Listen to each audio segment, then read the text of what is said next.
हुजूर ने फरमाया है जो सूरत वाक़या पढ़े उसे फाका नहीं आता। कहने लगे चांद तो अपनी जगह छोड़ सकता है, सूरज गिर सकता है, तारे टूट सकते हैं, पर मदीने वाले रसूल की बात गलत नहीं हो सकती।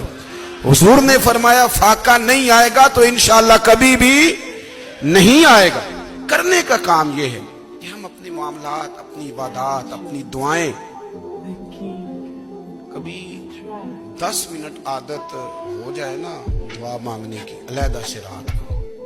हुजूर ने फरमाया जो फर्ज नमाज के बाद दुआ मांगे अल्लाह उसकी कबूल कर लेता है। नबी पाक सल्लल्लाहु ताला अलैहि वसल्लम ने फरमाया अल्लाह मुसाफिर की दुआ कबूल फरमाता है। हुजूर ने फरमाया अल्लाह मजलूम की दुआ कबूल फरमाता है। हुजूर ने फरमाया बीमार से दुआ कराओ अल्लाह उसकी दुआ कबूल फरमाता है। मेरे नबी पाक ने फरमाया माँ बाप जब भी औलाद के लिए हाथ उठाएं, वैसे तो बुल्ले शाह तू आसमानी उड़दियां ही फड़ दें, जेड़ा घर बैठा उन्होंने बढ़िया ही नहीं। हुजूर फरमाने लगे माँ बाप जब भी औलाद के लिए दुआ फरमाएं अल्लाह उनकी दुआ को कबूल करता है।